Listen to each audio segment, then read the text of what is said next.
Thank you, everyone, for joining us. Today's media availability will feature Jesse Zardes, followed by Downton Nagy, and then head coach Caleb Border. As usual, if you would like a question, please click the raise hand button, and I'll make sure to call upon you. For our first question, we'll go to Pat Murphy, followed by Ori Benatar. Pat, go ahead. Hey, Giassi, hope you're doing well. Just to kind of get this out of the way, I'm curious on your reactions to the change in logo, change in name to some degree. What was it like when you guys found out in the locker room, and what do you make of it? Yeah, so we'll always be the crew, and in the locker room, we're excited about the new training facility. We're excited about the new stadium, and our primary focus right now is just tomorrow's game. We got to take care of business. We have like 6 games in 19 days, so our primary focus is on the season, winning games, and the rest will take care of itself. Thank you, Jesse. Next, we'll go to Ori Benatar, followed by Jordan Angeli. If you'd like a question for Dad, click raise hand. Hey, Jesse, good to see you. I was wondering how the shoulder is, and also I wanted to get your description of the event that happened where you hurt your shoulder back at that Monterey game in Columbus. Yeah, so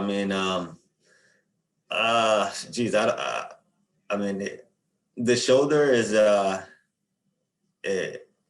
it's an injury, obviously, but I'm just gonna play through it.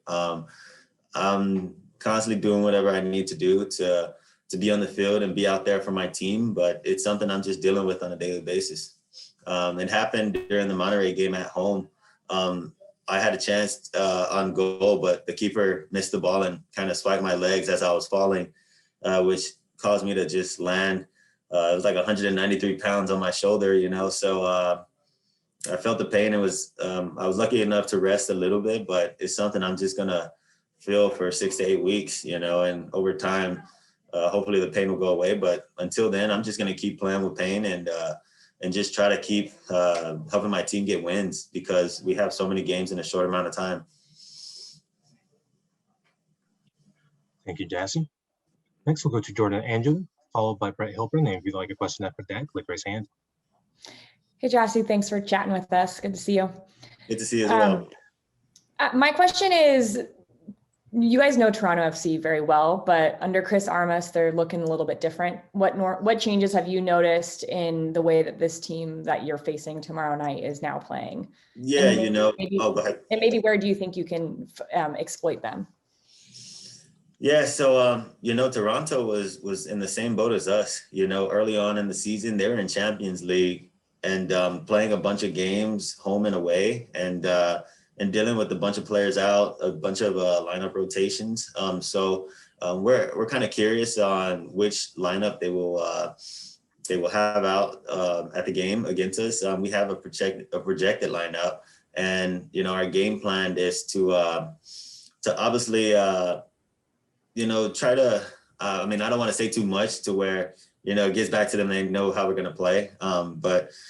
We saw a couple weaknesses, or at least certain areas that other teams have exploited, and we're just going to try to do the same thing. And you'll see it. You'll see as soon as the game starts. You'll see it if you watched us play before, because the things we do, and you'll see and understand the way we're going to try to play against Toronto.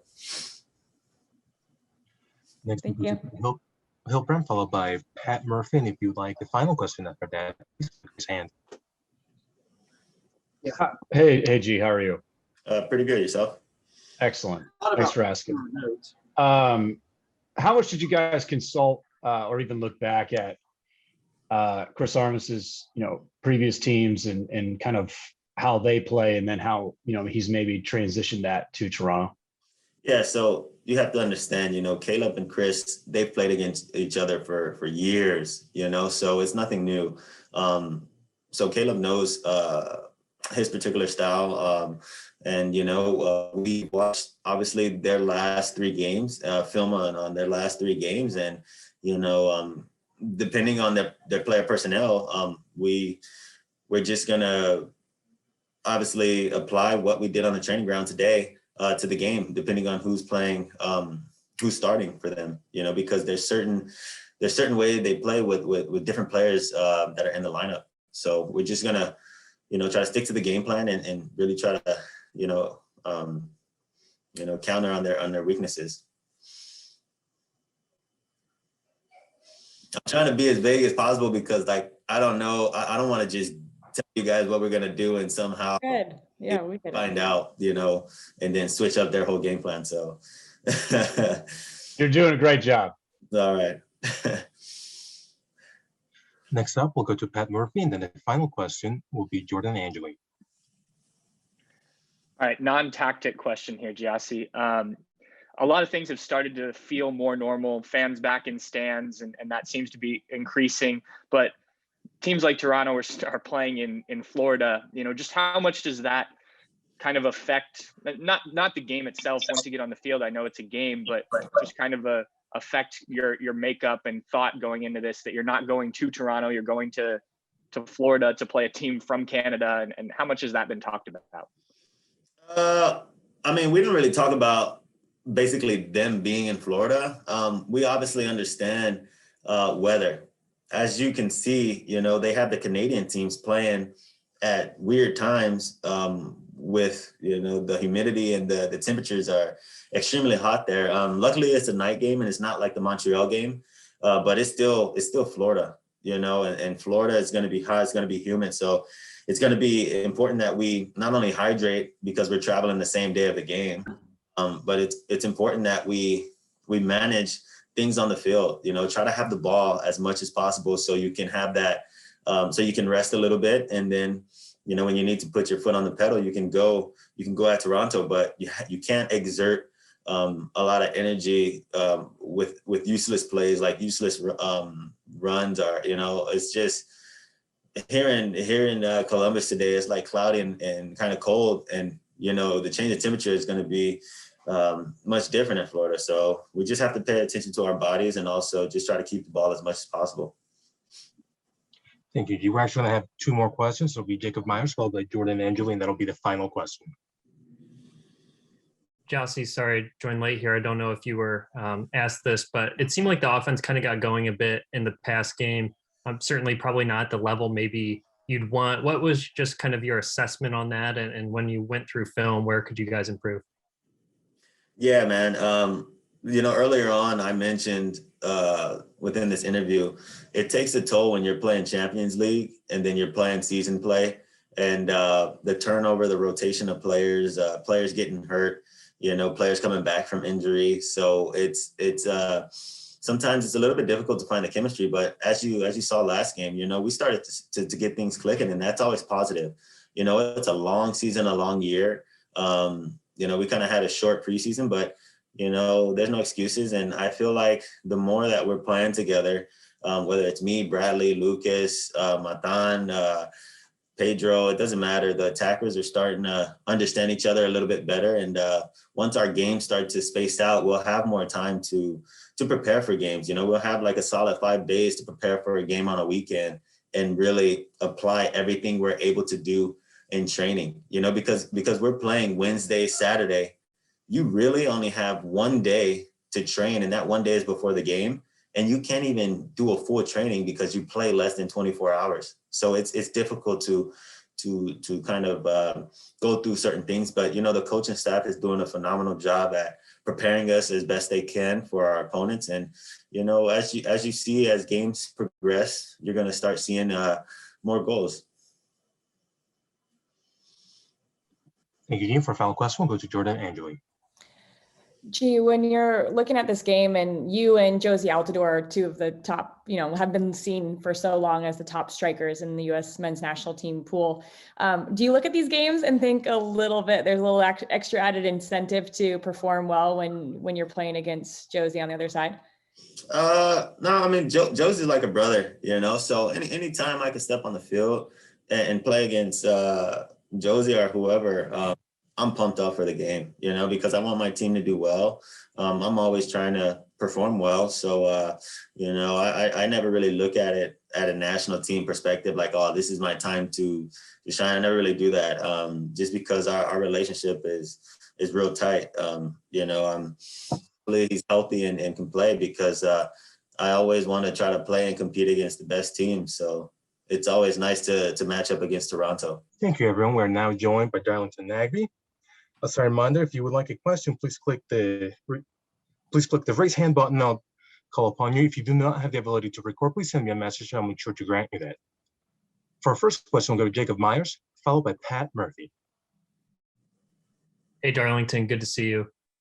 You grew up in the state. You went to games when you were younger at Crew Stadium. What were your thoughts when you took in the fan reaction of this rebrand, and does it change anything? Just how do you kind of look at the new identity of this club?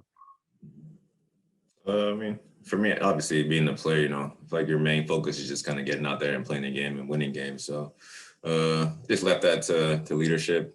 I think they've come in and done a great job of every decision they've made so far. So for me, it's just trusting them.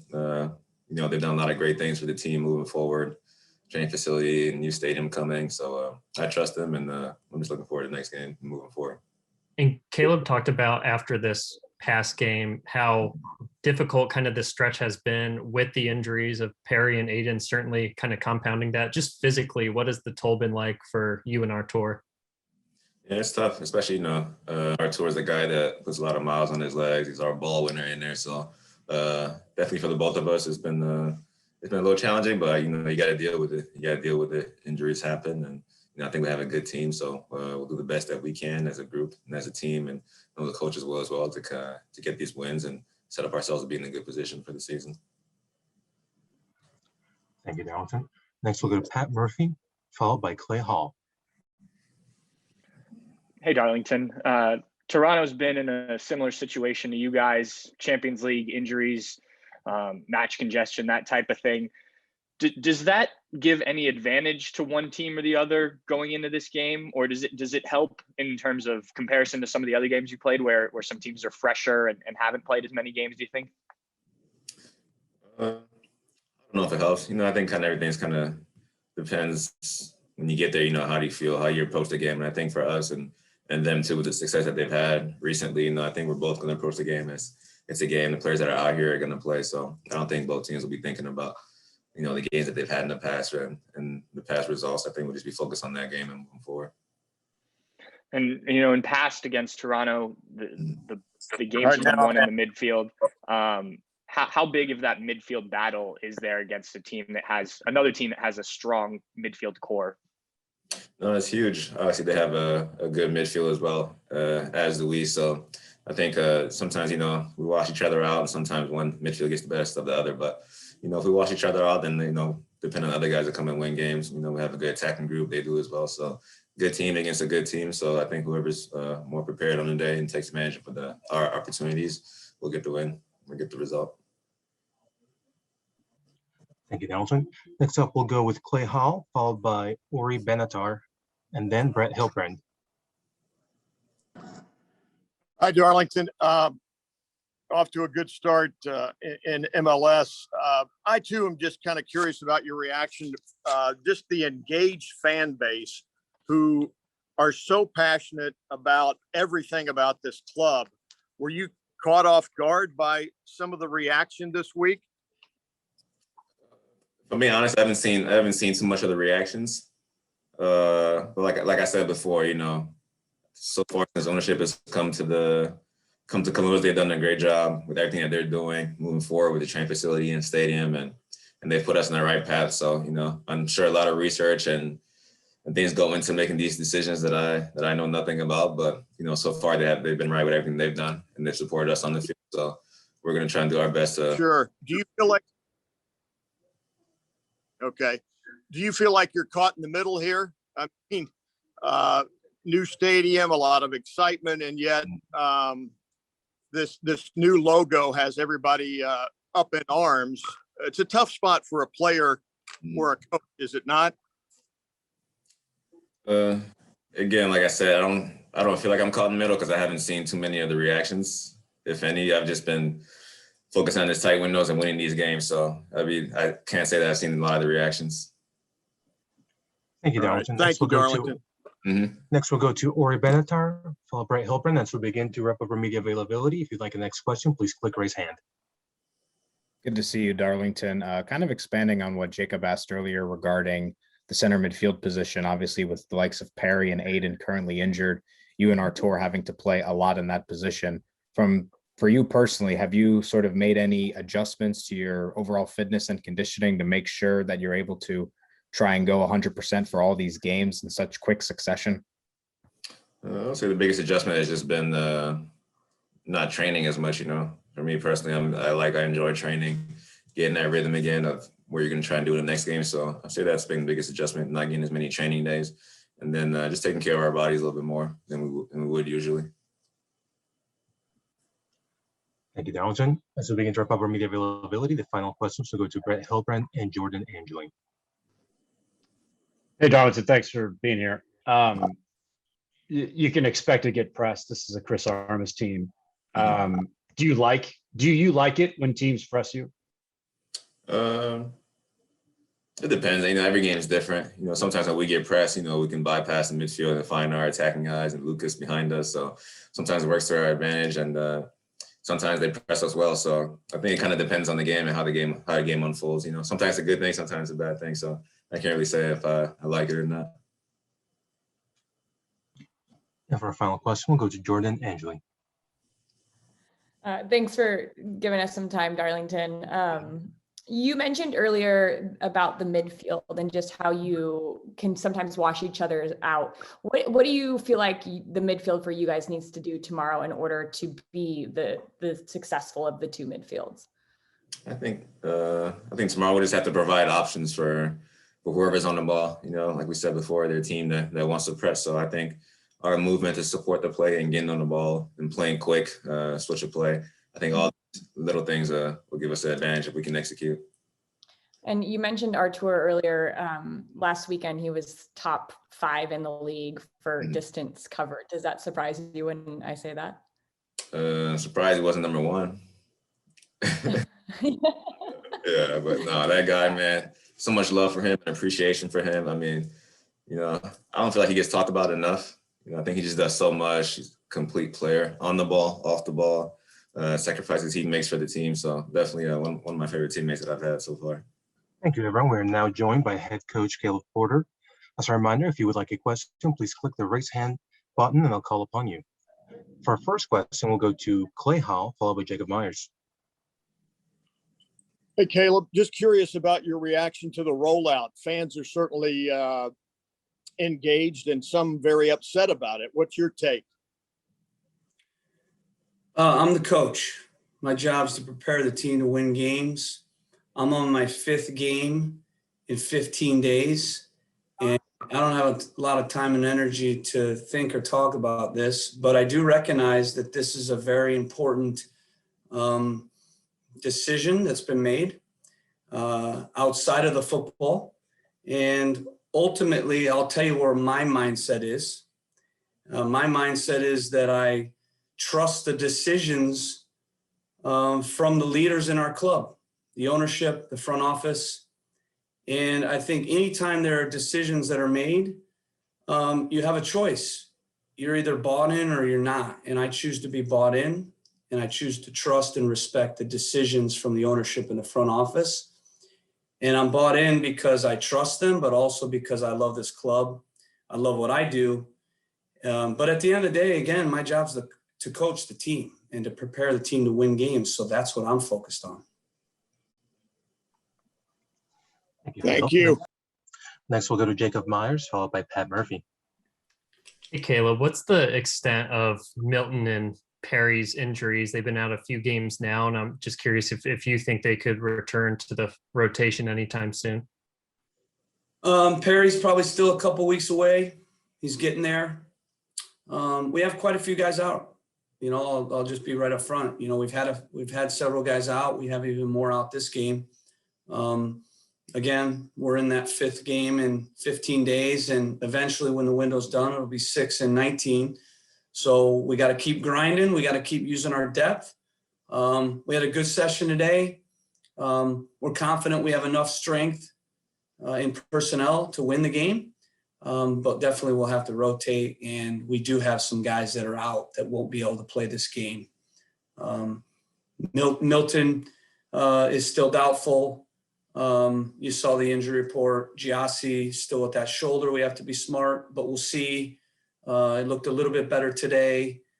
Josh was banged up with his shoulder as well, so we're evaluating him. Perry's still not back. Molino's still not back. Aiden Morris, Marlon Hairston.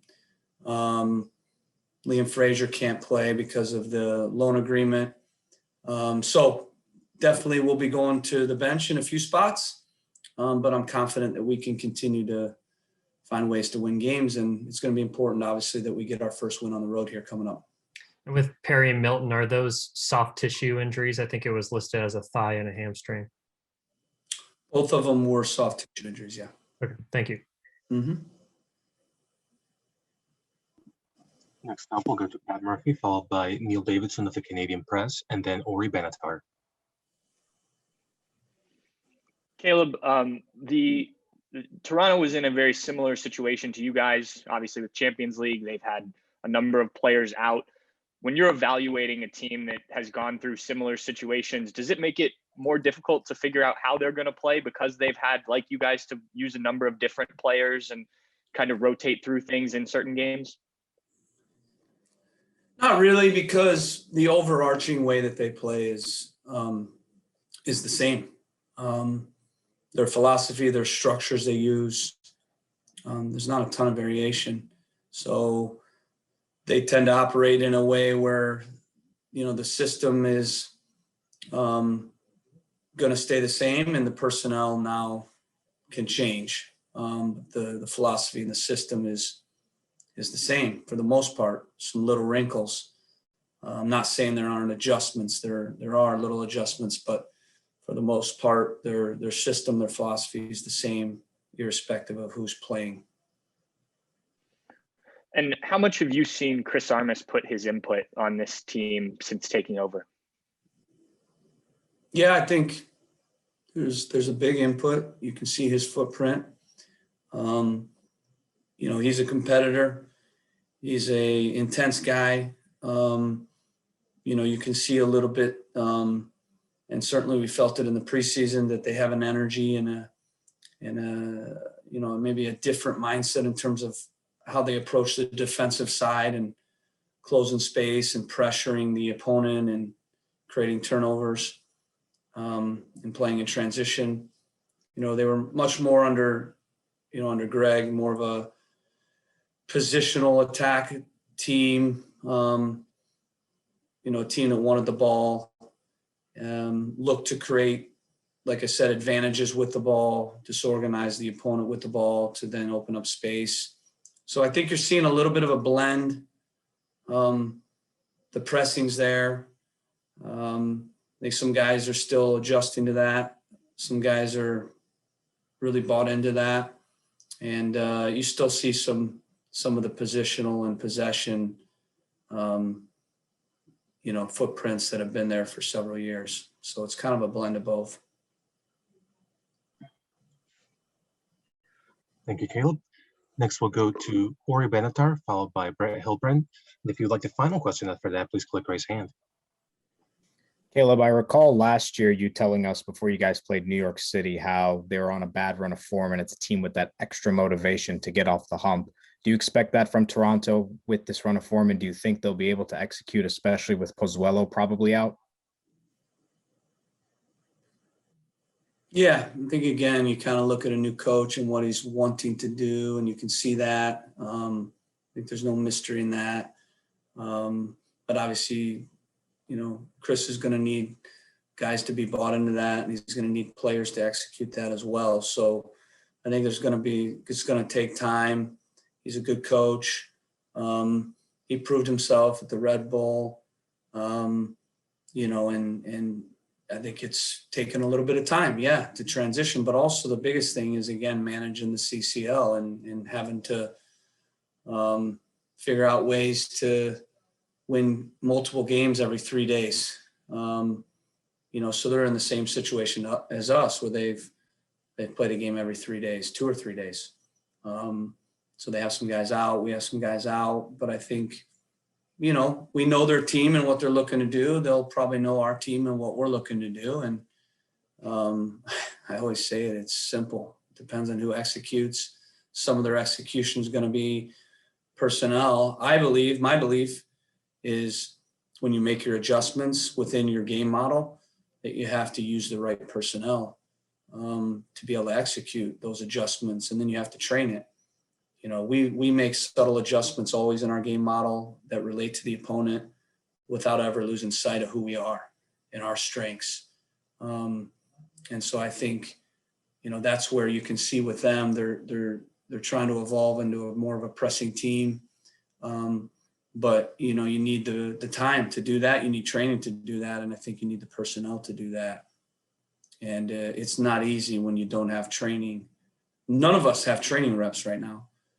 It's mostly recovery. It's mostly a little bit, maybe you get some shape work and walk through and certainly some video, but you're not getting real reps and you're not getting a 4 to 5 day buildup like you normally have, where you can really methodically slow drip your concepts in a way where they're going to be in there and that you get those reps, in those ideas. Because I could have the best idea in the world, but if I don't get to train it and get the reps, then, probably the execution is never going to be what it is when you have a full week. And so I think you're seeing that around the league. I try to watch all the games, and what I see in the games is a little bit hit or miss, a little bit execution, not sloppiness. You kind of see what teams are trying to do, but you can see that it's not perfect. That's kind of where everyone's at right now in this league. So, I think we need to find a way to win the game, even though we know it's not going to be perfect. Thank you, Caleb. As we begin to wrap up our media availability, we'll go with Brett Hilpern, Pat Murphy, and the final question will be Jordan Andrew. Hi, Caleb. When kind of building off of that, when you aren't able to get those training reps, do you then have to rely more on both individual talent and also maybe a little bit of pragmatism as well, just in some way, just kind of putting your best players in position to, create and kind of rely on their natural abilities? Not really, because we're not winging it. There's still a plan. We're still very clear in our plan. We spent a lot of time today rolling out that plan. So we're not just relying on street ball or relying on just them to figure it out. We have a plan. It's just you're not getting the reps to make sure that plan is going to be executed as clean and clear as it normally is.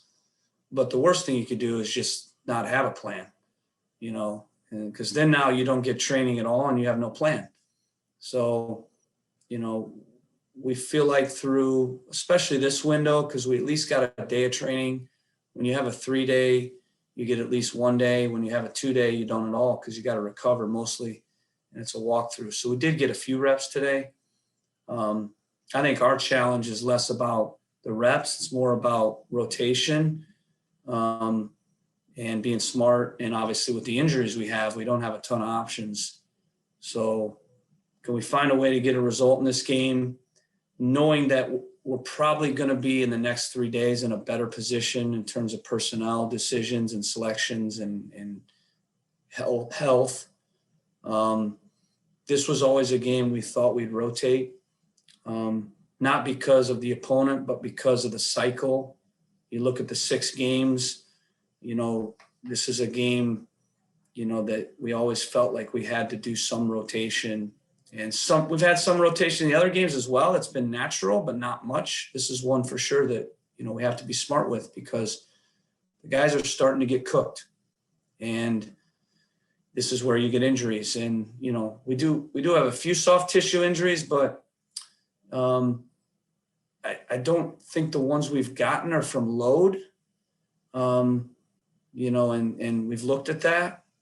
And then some of them are just contact, you know, and there's quite a few of those actually, whether it's a knee tweak or whether it's a shoulder.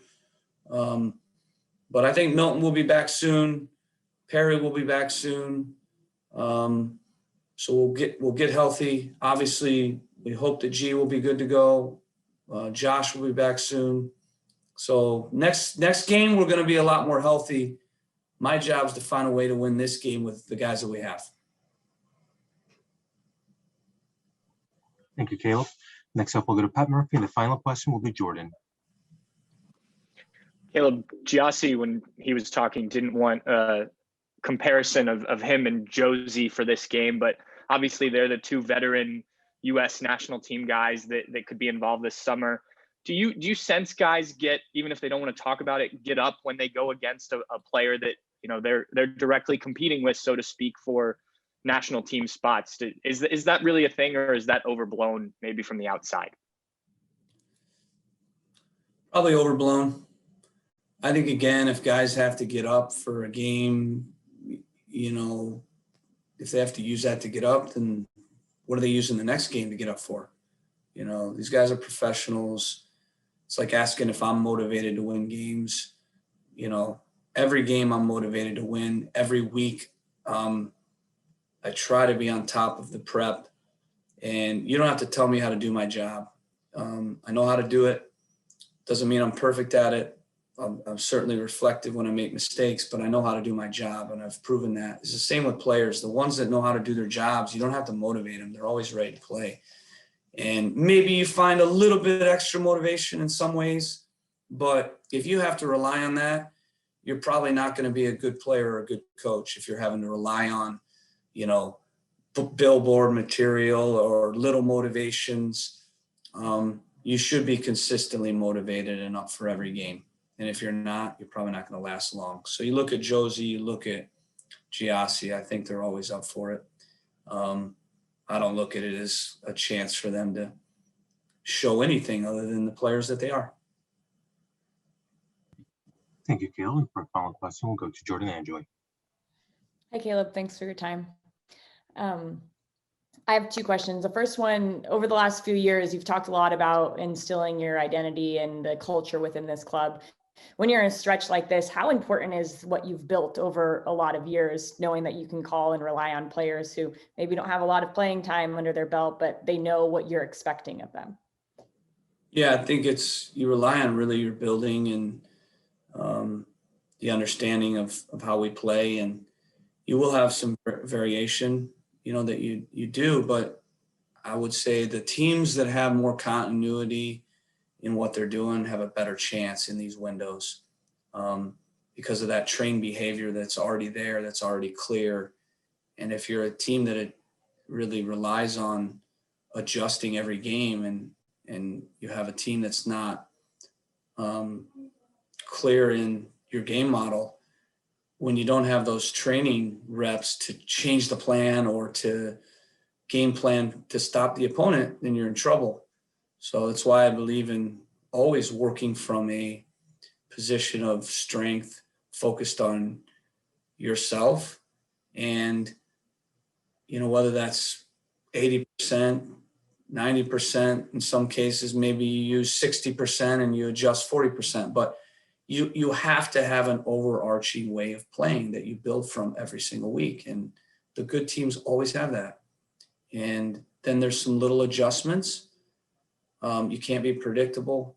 You have to adjust. But in a period like this, we have to rely on our understanding and our understanding of who we are, our understanding of our strengths. But I have to look at the personnel playing too, and I have to make adjustments that fit those guys. And I have to come up with a plan that fits the opponent as well.